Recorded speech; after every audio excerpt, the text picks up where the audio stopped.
Alors, donc, je suis Némi Martin, je suis psychologue clinicienne, je suis spécialisée chez les enfants et les ados.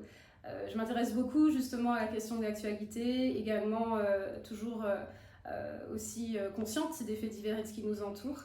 Et je vais vous parler de la question de la fascination, donc pour le récap judiciaire. Alors, il faut savoir qu'en psychologie, on a un mécanisme psychique qui s'appelle la répulsion-fascination.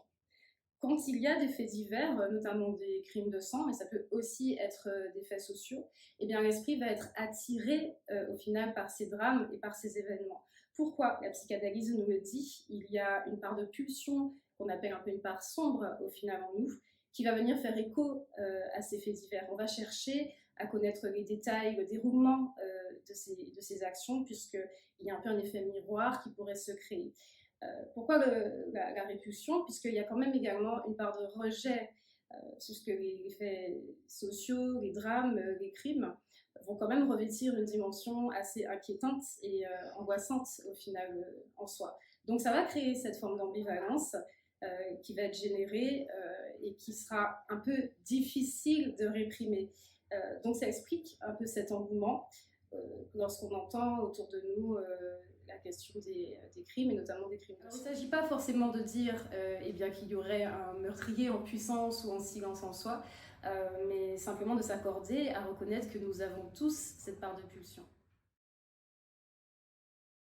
Il y a également dans cette question de la fascination une part d'inquiétude sociale qui est assez palpable et qu'on peut ressentir, qui va faire que de plus en plus de personnes se renseignent et même s'inquiètent au final des événements et des crimes qu'il pourrait y avoir à proximité également. Ça peut générer cette forme d'anxiété. Pourquoi? Parce qu'il y a la question de l'identification. Plus on est proche au final des drames, voire des personnes aussi, ou des lieux où se déroulent ces faits divers, et puis quelque part on sera amené à ressentir les choses de façon plus vive, voire à se questionner forcément sur la toute simple notion de sécurité. On s'identifie aussi plus facilement à ce qui est proche de soi, aux endroits où nous sommes finalement familiers. Donc ça peut bien sûr générer une anxiété plus développée, forcément s'il s'agit de la population qui nous concerne. Alors, donc, on peut expliquer ce qu'on pourrait appeler une sorte de détachement. Alors, ce n'est pas de l'anesthésie ou un manque forcément d'empathie, mais une forme de distanciation. Tout ce qui n'est pas forcément proche de soi ne va pas obligatoirement chez toute personne déclencher des émotions très fortes comme de la tristesse, comme un sentiment de panique. On peut traiter des événements et même des drames sous un aspect plutôt informatif, et il ne s'agit pas forcément de le relier à un manque d'humanité ou d'émotion en particulier. C'est une capacité, puisqu'il ne s'agit pas, à partir du moment où les personnes qui sont concernées ou qui sont impactées ne sont pas proches de soi, et bien émotionnellement, on peut parvenir à mettre cette forme de distance. La question, c'est celle de la bonne distance que l'on essaye d'ériger entre ce qu'on reçoit comme information, cette question un peu éternelle de la surinformation, puisque les faits divers, par définition, malheureusement, eh bien, ce sont des drames que l'on entend perpétuellement. Donc il faut déjà se questionner sur la sensibilité que nous avons aussi personnellement et être honnête avec soi-même. Est-ce qu'on a plus tendance à se laisser happer émotionnellement par ce qu'on entend?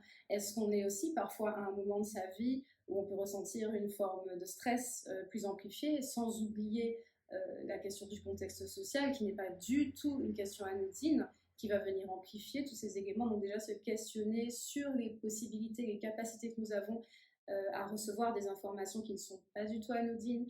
Et puis dans un deuxième temps, toujours essayer de diluer, de mettre une bonne distance entre ces informations et diluer avec aussi d'autres choses qui peuvent être plus légères. Donc garder un regard sur soi, ne pas se surestimer, ne pas penser au final ça n'a strictement aucun impact, parce que même si émotionnellement on ne se retrouve pas dans une anxiété profonde suite à des informations qu'on peut recevoir sur des crimes, il y a quand même un impact émotionnel, et il va falloir justement prendre le temps de mettre cette distance et de diluer aussi avec d'autres sources d'informations.